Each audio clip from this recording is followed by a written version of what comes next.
DBC নিউজের নিয়মিত আয়োজন জেএসএম নিবেদিত সংবাদ সম্প্রসারণে সবাইকে স্বাগত জানাচ্ছি। আমি মুক্তাদির। অনেক দিনের বাছাই করা সংবাদ এবং এর পর্যালোচনা নিয়ে সংবাদ সম্প্রসারণে আজ অতিথি হিসেবে স্টুডিওতে আছেন ঢাকা বিশ্ববিদ্যালয়ের কলা অনুষদের ডিন অধ্যাপক ডক্টর এম সিদ্দিকুর রহমান খান এবং সিনিয়র সাংবাদিক মাসুদ কামাল। স্বাগত আপনাদের সংবাদ সম্প্রসারণে। মাসুদ কামাল, আপনাকে দিয়ে আলোচনা শুরু করি। দেখে নিচ্ছিলাম আজকের বাছাইকৃত সংবাদ শিরোনামগুলো। দাঁড়িপাল্লা প্রতীক সহ নিবন্ধন ফিরে পাচ্ছে জামাত।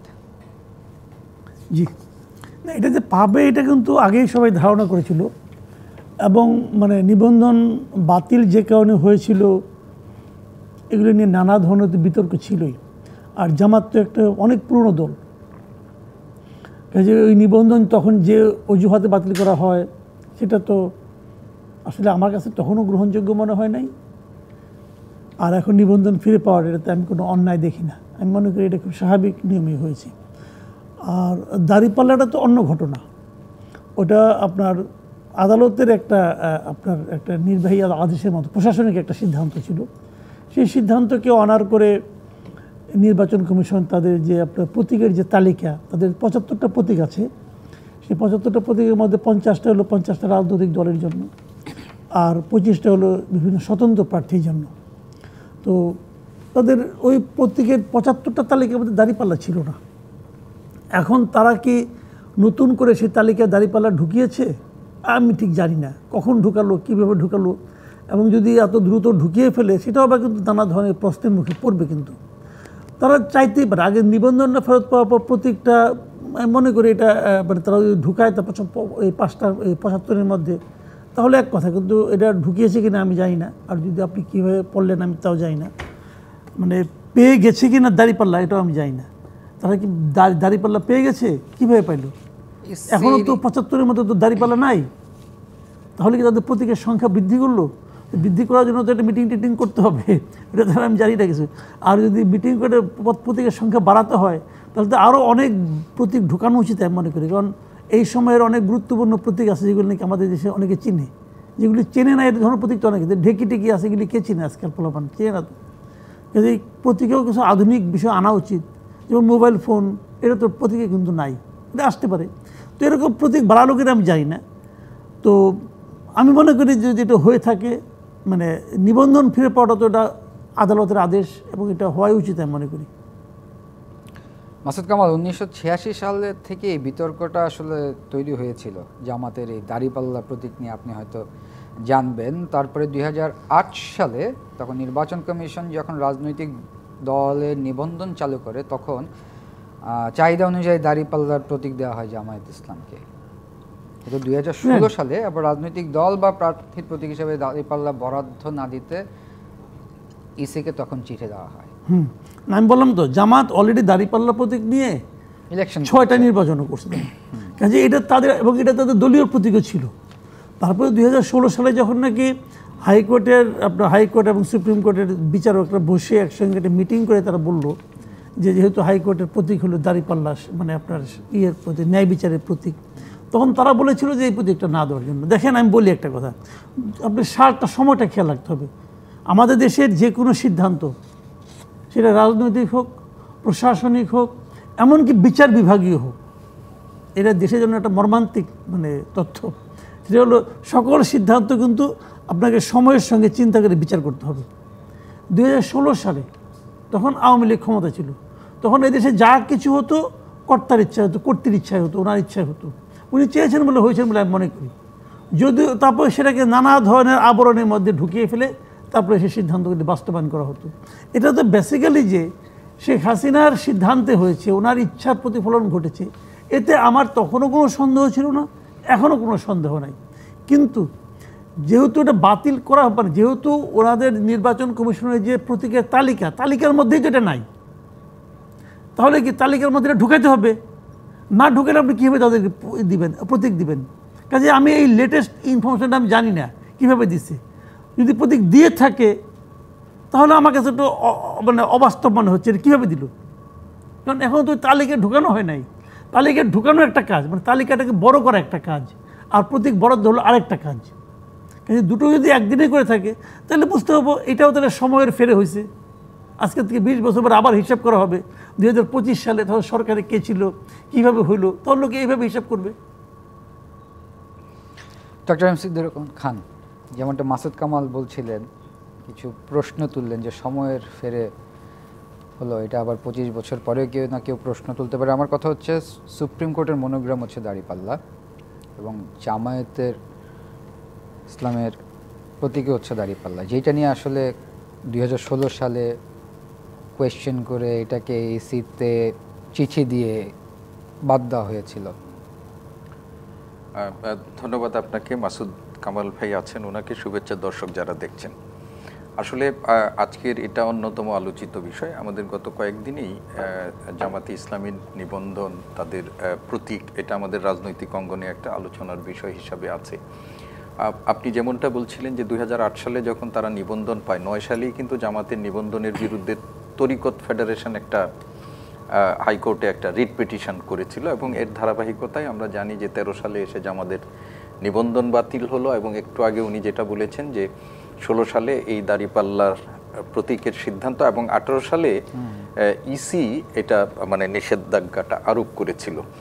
তারপরে জামাত কিন্তু এই সিদ্ধান্তের বিরুদ্ধে উচ্চ আদালতেও গিয়েছিল এবং 2023 সালে তাদের কার্যতালিকায় আপিল বিভাগে ছিল, কিন্তু তারা সেই সময় কোনো আইনজীবী না থাকাতে সেদিন সেই আলোচনায় আর হয়নি। পরিবর্তিত রাজনৈতিক পরিস্থিতিতে 5 আগস্টের পর জামাতের উপর যে রাজনৈতিক নিষেধাজ্ঞা ছিল সেইগুলো প্রত্যাহার করা হয়েছে। জামাতের অঙ্গ সংগঠন কি বলে ছাত্র শিবিরের উপর নিষেধাজ্ঞা প্রত্যাহার করা হয়েছে এবং শেষ পর্যন্ত উচ্চ আদালতে আপিল বিভাগের আবার জামাতের নিবন্ধন যেটি বাতিল করা হয়েছিল তার বিরুদ্ধে উচ্চ আদালতের রায় জামাতের পক্ষে পাওয়া গেছে এবং এরই পরিপ্রেক্ষিতে ইসি সিদ্ধান্তের কথা আজকে আমরা জেনেছি। এবং এই যে আমি একটু আগে মাসুদ কামাল ভাই যেটা বলেছেন যে বাংলাদেশের জন্য এটা নিঃসন্দেহে খুবই একটা দুর্ভাগ্য যে সময়ের সাথে সিদ্ধান্ত পরিবর্তন হয়। সরকারের দৃষ্টিভঙ্গিতে অনেক জায়গায় যেগুলো সরকারের দৃষ্টিভঙ্গির বাইরে গিয়েও হতে পারে, কিন্তু আমাদের দেশে কিন্তু এর বাইরে গিয়ে হয়নি এবং যেটা কাম্য, যে কতগুলো আমাদের প্রতিষ্ঠান আছে যে প্রতিষ্ঠানগুলোতে সরকার যেটি চাইবে সেটিরও হবে এরকমটা নাও হতে পারে, কিন্তু বাংলাদেশের বাস্তবতা আমেরিকার বাস্তবতা এক না। সম্প্রতি আমরা দেখেছেন যে মার্কিন যুক্তরাষ্ট্রে ডোনাল্ড ট্রাম্পের অনেক সিদ্ধান্তের বিরুদ্ধে সেই দেশের বিচার প্রশাসনের কাছ থেকে অনেক সিদ্ধান্ত এসেছে। যাই হোক, জামাতের এই যে নিবন্ধন এবং তাদের যে প্রতীক, এখন প্রশ্ন হতে পারে যে এই প্রতীক যে সুপ্রিম কোর্টের প্রতীক সেটা 2016 সালে কি আমাদের মনে হয়েছে? এর আগেও তো এটা ছিল, সেই সময় তো এই প্রশ্নটি আসে নাই। তার মানে হলো সেই সময় এটা বাতিল করতে হবে, সেই জন্য একটা ভালো জুৎসই যুক্তি যেটা দরকার সেই যুক্তিটাই সেই সময় প্রয়োগ করা হয়েছে। এখন আবার সময়ের পরিবর্তনে সেই যুক্তির বাইরেও এক যুক্তি উপস্থাপন হয়ে গেছে যে এই নির্বাচন নিয়ে একটু আগে বলেছেন 6 বার তো তারা নির্বাচনে অংশ নিয়েছে, এর বাইরেও তারা জাতীয় নির্বাচনের বাইরে অসংখ্য নির্বাচনে তারা এই প্রতীক ব্যবহার করেছেন তারা। এখন বাংলাদেশে আজকে যেটি ইসি কর্তৃক সিদ্ধান্ত হলো সেই সিদ্ধান্তের পরিপ্রেক্ষিতে একটু আগে মাসুদ কামাল ভাই যেটা বলেছেন যে প্রতীক সংক্রান্ত বিষয়টা নিয়ে আজকে বলছে যে আমরা দেখলাম যে খবরের ইয়াটা হচ্ছে যে প্রতীক সহই মানে ইসির নিবন্ধন ফিরে পাচ্ছে মানে জামাতে ইসলাম প্রতীক সহ, দাঁড়িপাল্লা প্রতীক সহ, কিন্তু প্রজ্ঞাপন জারি হয়েছে কিনা আমি জানি না। আজকে ইয়াতে আলোচনা হয়েছে, ইসির বৈঠকে আলোচনা হয়েছে এবং তারা সেটা সিদ্ধান্ত নিয়েছেন। এর মধ্যে তারা যদি প্রজ্ঞাপনের আগে উনি যেটা বলেছেন যে প্রতীক তালিকায় যদি এটাকে তারা সংযুক্ত করে সেটি সিদ্ধান্ত দেয় সেটিই হবে ভালো, না হলে একটা নতুন করে বিতর্ক যে সিদ্ধান্ত মানে যে প্রতীক এখন অস্তিত্ব নেই সেই প্রতীককে যদি আগেই প্রজ্ঞাপন জারি হয়ে যায় তাহলে সেটা নিয়ে বিতর্ক হতে পারে এবং আমরা এই ধরনের নতুন করে রেজিম পরিবর্তনের সাথে সাথেই মানে বিতর্ক নতুন করে তৈরি হোক সেটি তো আমরা চাই না। তো ফলে আইনগত দিক এবং যেগুলো আমাদের প্রশাসনিক সিদ্ধান্ত নেওয়া দরকার সেইগুলো সম্পন্ন করে যদি মানে একটা জামাতকে নিবন্ধন তাদের প্রতীক বরাদ্দ হয় সেটিই হবে এখনকার জন্য মঙ্গলজনক। ধন্যবাদ ডক্টর এম সিদ্দিকুর রহমান। মাসুদ কামাল, যেহেতু আমরা জামাত নিয়ে আলোচনা করছিলাম, জামাতকে সবাই ব্যবহার করেছে, আপনার কি এরকম মনে হয় রাজনীতি করতে গিয়ে জামাত ব্যবহৃত হলো কিনা বা জামাত তার রাজনীতি টিকাতে গিয়ে কখনো না কখনো কোনো রাজনৈতিক দলের উপরে সাওয়ার হতে হলো, এমনটা কি আপনি মনে করেন কি না? না, জামাতকে সবাই ব্যবহার করছে তাই আমি বলবো কেন? জামাত তো একটা আলাদা রাজনৈতিক দল। ধরেন আমি জামাতকে ব্যবহার করতে চাই, ধরা যাক কথার কথা, জামাত নিজেকে ব্যবহৃত হতে দেবে কেন? জামাতের একটা রাজনীতি আছে না? জামাত তো তখনই নিজেকে ব্যবহৃত হতে দেবে যখন আমার রাজনীতির সঙ্গে তার রাজনীতি মিলে যাবে, অথবা জামাত যখন ভাববে যে ওরা আমাকে ব্যবহার করলে আমার কিছু লাভ হতে পারে, তখন তারা সেটা দিবে। কাজে জামাতকে সবাই ব্যবহার করতে পেরেছে, জামাতকে এত দুর্বল মনে করার কোনো কারণ নাই। জামাত একটা শক্তিশালী দল, জামাতের অনেক কর্মী আছে, অনেক আপনার নেতা আছেন যাদের আত্মসম্মানও আছে এবং যারা বোঝে যে কী করলে তাদের রাজনৈতিকভাবে লাভ হবে। কাজেই তাদেরকে সবাই ব্যবহার করছে, এটা আমি ভাই এইভাবে মনে করি না, এটা ঠিক না। বিএনপি তো জামাতকে ব্যবহার করতে পারছে না, পাচ্ছে। বিএনপির কাছ থেকে জামাত অনেক কিছু পেয়েছে, 2-2টা মন্ত্রিত্ব পেয়েছে, তা তো কখনো ভাবেনি।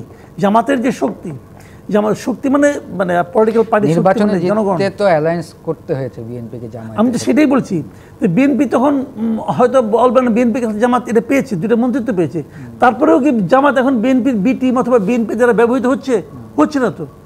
জামাত তার সক্রিয় বৈশিষ্ট্য নিয়ে আছে এবং তাদের সক্রিয় বৈশিষ্ট্য নিয়ে অগ্রসর হচ্ছে, এটাই স্বাভাবিক। বিভিন্ন রকম স্ট্র্যাটেজিক কারণে বিভিন্ন সময় বিভিন্ন পলিটিক্যাল পার্টি আরেকজনের সঙ্গে অ্যালায়েন্স করে এবং ব্যবহার হয় অথবা ব্যবহৃত হয় অথবা ব্যবহার করে, কিন্তু জামাতের ক্ষেত্রে এটা তো খুব সহজে ছিল, আমি তা মনে করি না। মাসুদ কামাল, আপনি প্রায়শই একটা কথা বলেন, সেটা হচ্ছে জামাত ইতিহাস যখন বলে 47 তারা খুব ভালোভাবে বলে, ইনফ্যাক্ট 52 ভালোভাবে বলে, কিন্তু 71-এ আসলে তারা না। আমি বলি আমি কি বলেছিলাম, মনে আছে আমি কি বলেছিলাম?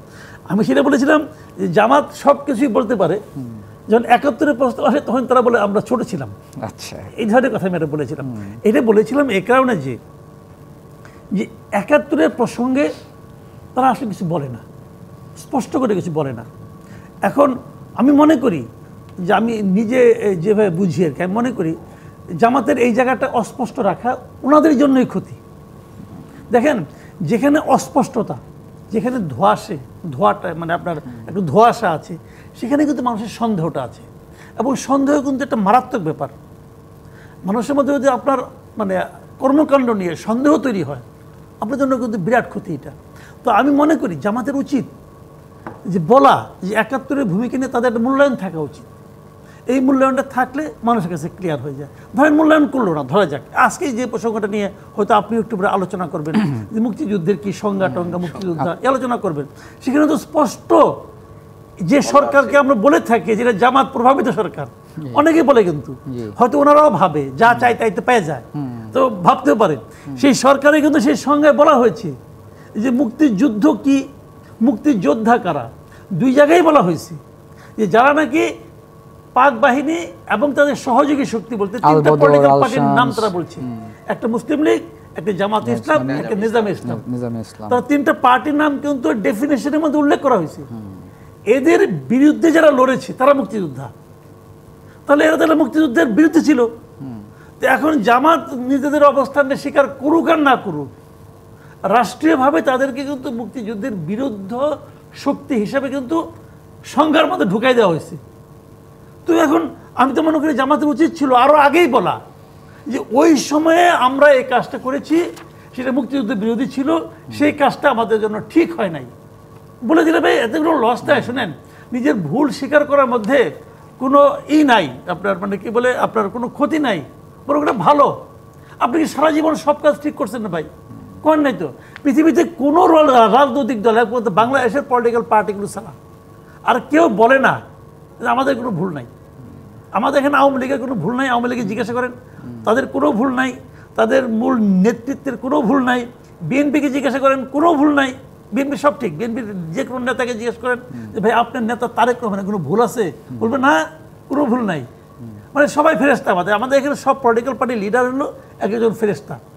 তো ফেরেস্তাদের রাজত্বে আমরা বসবাস করতেছি আর কি, বুঝছেন না? তো এই হলো আমরা জামাত নিয়ে আরও আলোচনা করবো, আমাদের একটা বিরতির সময় হয়েছে। মাসুদ কামাল, প্রিয় দর্শক, জেজেসারেম নিবেদিত সংবাদ সম্প্রসারণে একটি বিরতির সময় হয়েছে, সঙ্গেই থাকুন। বিরতির পর আবারও স্বাগত জেজেসারেম নিবেদিত সংবাদ সম্প্রসারণে। আমাদের সাথে স্টুডিওতে আছেন ঢাকা বিশ্ববিদ্যালয়ের কলা অনুষদের ডিন অধ্যাপক ডক্টর এম সিদ্দিকুর রহমান খান এবং সিনিয়র সাংবাদিক মাসুদ কামাল। ফিরছি আলোচনায়। ডক্টর এম সিদ্দিকুর রহমান খান, বিরতিতে যাওয়ার আগে মাসুদ কামাল বলছিলেন, আমরা জামাত নিয়ে আলোচনা করছিলাম, মাসুদ কামাল বলছিলেন যে জামাতের ৭১-এর বিষয় ভুল স্বীকার করে একটা স্টেটমেন্ট দেওয়া উচিত। আপনার মন্তব্য জানতে চাচ্ছি এই বিষয়ে। এটা আমাদের দীর্ঘদিনের পুরনো আলোচনা। বাংলাদেশের এই প্রজন্মের যারা জামাতে ইসলামের সাথে আলোচনা করে বা রাজনীতির সাথে যুক্ত বা জামাতের অঙ্গ সংগঠনগুলোর সাথে যারা যুক্ত, তারা প্রত্যেকেই কিন্তু ৭১-এর প্রশ্ন যখন আসে তখন তারা ওই কথাটি বলে যে তখন তো আমরা ছিলামই না, আমরা কিভাবে মুক্তিযুদ্ধ বিরোধী হয়েছি। কিন্তু একটি রাজনৈতিক দলের নেতাকর্মীদের বয়স এবং অবস্থান না, এই রাজনৈতিক দলের আদর্শ এবং নীতিটা কি সেটা কিন্তু খুব গুরুত্বপূর্ণ। তো সেই হিসেবে ১৯৭১ সালে মুক্তিযুদ্ধের সময় জামাতের যে ভূমিকা, সেই ভূমিকা একটু আগে মাসুদ কামাল ভাই স্পষ্ট করেই বলেছেন যে আমাদের যে মুক্তিযুদ্ধের যে নতুন করে সংজ্ঞার্থ নির্ধারণ করা হয়েছে এবং গতকাল যেটি প্রজ্ঞাপন আকারে প্রচারিত হয়েছে, সেই প্রজ্ঞাপনে স্পষ্ট করেই জামাতের মুক্তিযুদ্ধকালীন ভূমিকা এবং তাদের বিরুদ্ধে যুদ্ধরতদের মুক্তিযুদ্ধ হিসাবে আখ্যায়িত করার বিষয়টি। তো এর মধ্য দিয়ে তো রাষ্ট্রীয় স্বীকৃতি এখানে আগেই ছিল এবং নতুন করে সংশোধিত আইনেও এখানে বলা হয়েছে। মাসুদ কামাল ভাই যেটি বলেছেন যে ১৯৭১ সালে কোন বাস্তবতায় জামাতের নেতারা বাংলাদেশের মুক্তিযুদ্ধের বিরোধিতা করেছিলেন, সেই দায়টা আজকের যারা নেতৃত্ব তারা কেন নিচ্ছেন সেটা আমার ঠিক আমি ঠিক বুঝি না আর কি। তারা কেন নিচ্ছেন, তাদের বাস্তবতা কোনটা ছিল এবং আজকে যে বাস্তবতায় বাংলাদেশের যে অবস্থান বা ৫৪ বছরের পর তারা তো সেই অবস্থানটা বা সেই দায়টা তারা না নিলেও পারেন বা এবং দল হিসাবে সেটার স্বীকৃতি তারা যদি স্বীকার করেন, তাহলে আমার মনে হয় বাংলাদেশের রাজনীতিতে এটা একটা ইতিবাচক, তাদের জন্য ইতিবাচক হবে।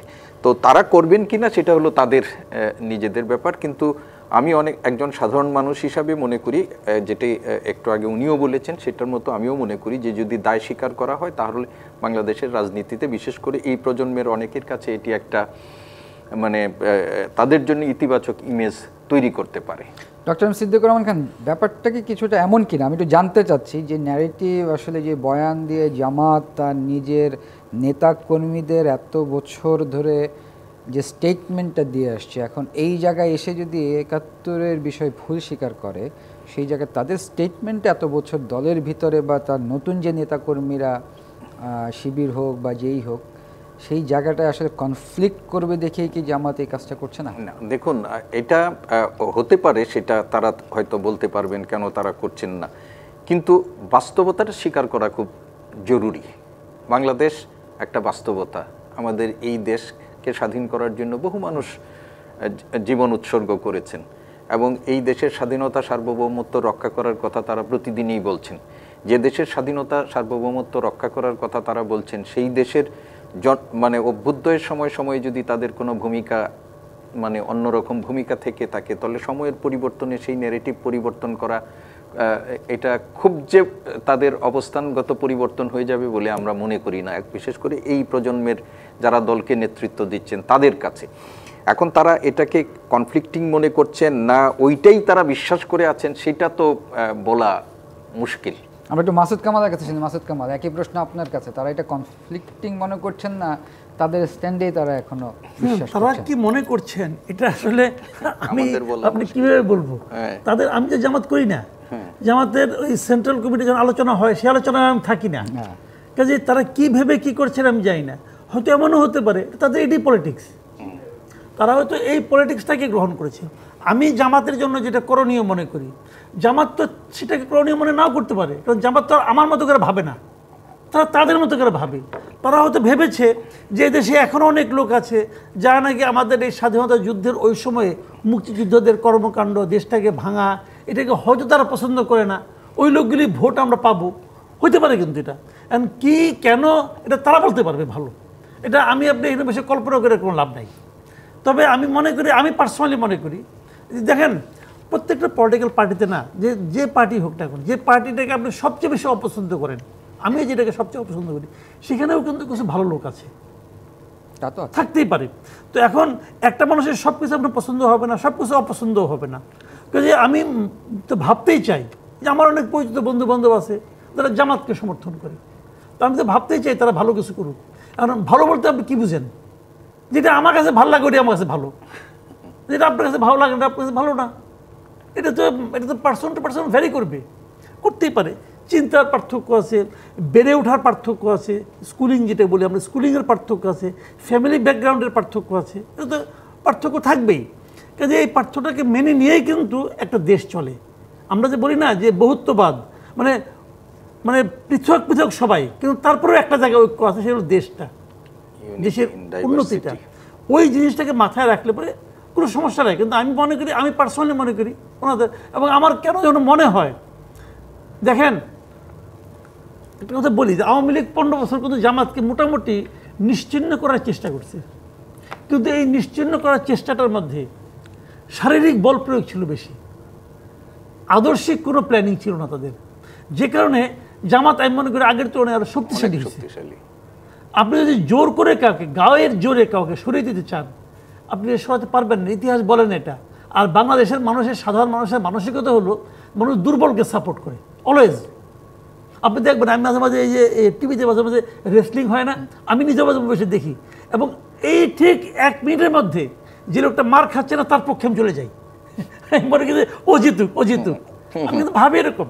তো এটা হলো একটা হিউম্যান নেচার। তো সেখানে এত কিছুর পরেও জামাত কিন্তু ক্ষমতায় যাওয়ার মতো দল হতে পারে না এখন পর্যন্ত। কেন পারে নাই? আমার বিশ্লেষণ হলো এই জায়গাটা তাদের বিভেদ। তারা যদি ওই জায়গাটা স্বীকার করতো যে ওনারা করেছেন ওই সময় দলের ওটা আদর্শ ছিল, আমরা তো আর ওইখানে নাই, আমরা তো নতুন বাস্তবতায় আছি, অতএব আমরা মনে করি ওই সিদ্ধান্তটা আমাদের দলের ভুল ছিল। এটা বললে কোনো লস হয় না। আমার বাবা কি ভুল করে নাই কোনো জীবনে? করে নাই? করছে তো। আমি বলতে পারি না আমার আব্বার এই সিদ্ধান্তটা নেওয়াটা ভুল ছিল, বলতে পারবো না আমি? বললে কি আব্বাকে অপমান করা হবে?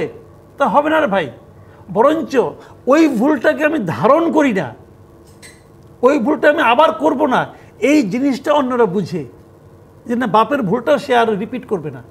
মানুষকে এটা বোঝানো দরকার। পলিটিক্যাল পার্টির প্রতিনিয়ত না চেঞ্জ হওয়া দরকার, তা নাহলে আপনি সময়ের সঙ্গে তো অ্যাডজাস্ট করতে পারবেন না। ধন্যবাদ মাসুদ কামাল। আমাদের একটা বিরতির সময় আছে, বিরতি থেকে ফিরে এসে আমরা আবার আলোচনা করবো। প্রিয় দর্শক, জেড এসএম নিবেদিত সংবাদ সম্প্রসারণের একটি বিরতির সময় আছে, সঙ্গেই থাকুন। বিরতির পর আবারও স্বাগত জেড এসএম নিবেদিত সংবাদ সম্প্রসারণ। আমাদের সাথে স্টুডিওতে আছেন অধ্যাপক ডক্টর এম সিদ্দিকুর রহমান খান এবং মাসুদ কামাল। ফিরছি আলোচনায়। মাসুদ কামাল, কালকে মুক্তিযুদ্ধ বিষয়টি গ্যাজেট প্রকাশ হওয়ার পরে কয়েকটি পত্রিকার নিউজ এসছে, কিছু হেডলাইন হয়েছে, সেটা আপনিও জানেন। আজকে প্রেসউইং থেকে বলা হয়েছে যে ভুল খবর প্রচার করায় গণমাধ্যমগুলোকে ক্ষমা চাইতে হবে, এবং এখানে বলেছে বঙ্গবন্ধু সহ মুজিবনগর সরকারের সবাই মুক্তিযোদ্ধা। এইটা তো নতুন করে বলার কথা নয়, এটা তো সত্য। তো প্রশ্নটা কি? হঠাৎ কালকে কেন এই গ্যাজেট? শুনেন, বিষয়টা হলো কি, পত্রিকা যে কাজগুলি করেছে, বিভিন্ন পত্রিকায় এটা উঠেছে। আজকে সকালেও আমাকে একজন ফোন করে বলতেছিলেন খুব আতঙ্কগ্রস্ত এবং ক্রোধান্বিত ভঙ্গিতে যে বঙ্গবন্ধু নাকি মুক্তিযোদ্ধা না, তাজউদ্দিন নাকি মুক্তিযোদ্ধা না, এগুলো বলতেছিল। পরে আবার উনি ফোন করে বললেন যে না, ব্যাখ্যা পেলাম যে এটা ঘটনা তো ঠিক না, এটা পত্রিকায় ভুল লিখেছিল। যে পত্রিকাগুলো লিখেছে তাদের অবশ্যই ক্ষমা চাওয়া উচিত, অবশ্যই ক্ষমা চাওয়া উচিত। কারণ পত্রিকার কাজটা কী রে ভাই, তাকে তো সেন্সিবল হতে হবে, তাই না? তারা একটা প্রতিষ্ঠান, তারা কেন এরকম করবে? তারা একটা দায়িত্ব নেবে না কেন? কারণ একটা পত্রিকাকে নিউজ ছাপ হলে তো কয়েকটা স্টেজ পার হয়ে যায়, তাদের আমি মনে করি এটা অপরাধ। অপরাধে তাদের বিরুদ্ধে ব্যবস্থাও নেওয়া যেতে পারে, কারণ এই ধরনের একটা ঘটনা যদি ছড়ায় পড়ে এটা খুব ভয়ঙ্কর। এবং যুগান্তরের মতো পত্রিকায় হেডলাইন করেছে শেখ মুজিবুর রহমান। আমার বক্তব্যটা কিন্তু অন্য জায়গায়।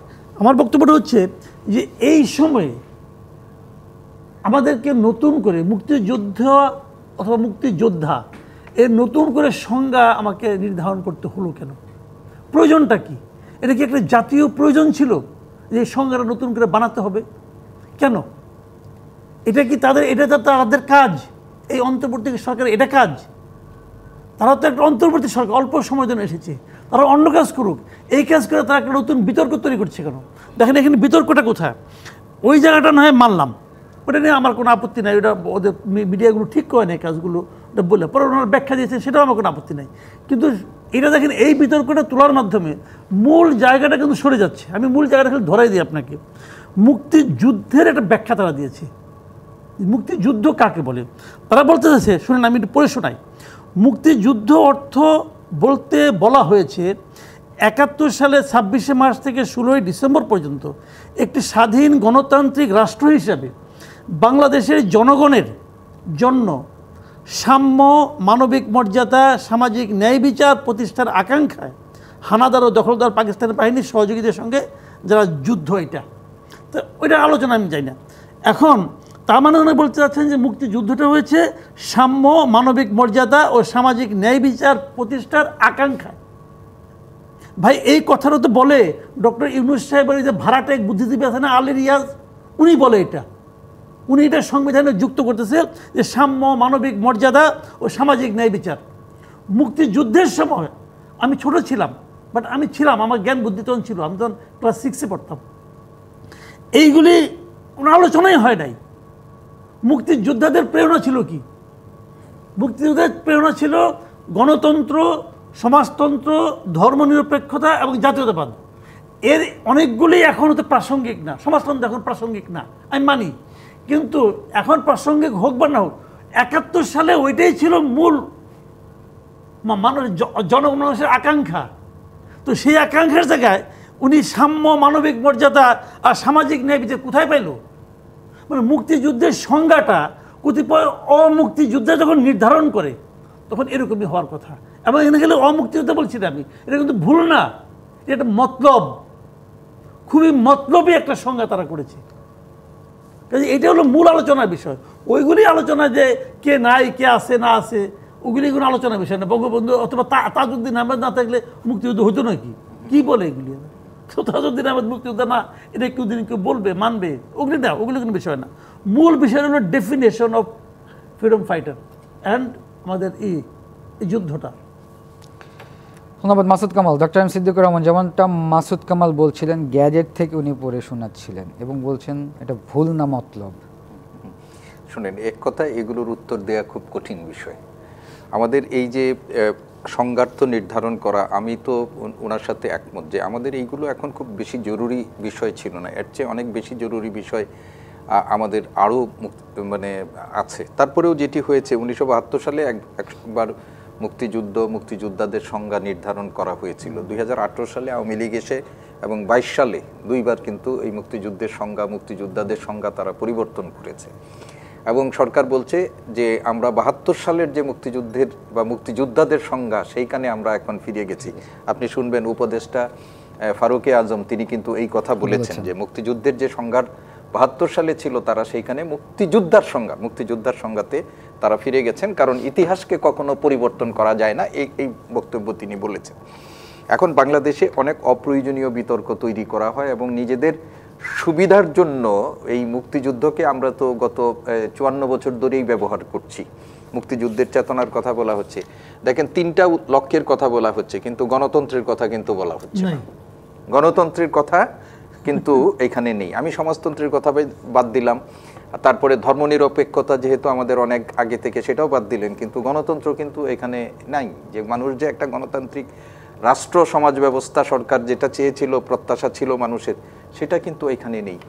আপনি বলেন যে আমাদের পাকিস্তান আমলে কিন্তু উন্নয়নের মানে দুই অঞ্চলের মধ্যে বৈষম্য ছিল, কিন্তু উন্নয়ন কি হয় নাই?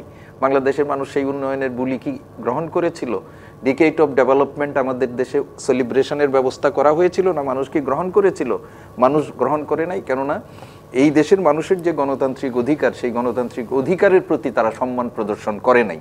এবং সেই কারণে এই মুক্তিযুদ্ধের একটা অন্যতম কারণ, 70 সালের নির্বাচনে মানুষ গণতান্ত্রিক অধিকার দিয়ে আওয়ামী লীগকে সমর্থন দিয়েছে, সেইটা তারা যখন বাস্তবায়ন করেনি, মানুষ করেছে। তো সেইখানে গণতন্ত্রের প্রতি মানুষের যে আকাঙ্ক্ষা, গণমানুষের যে সরকার প্রতিষ্ঠার যে আকাঙ্ক্ষা, সেই জিনিসটাই তো এখানে আমাদের মুক্তিযুদ্ধের সংজ্ঞার্থ নির্ধারণের ক্ষেত্রে আপনি রাখেন নাই।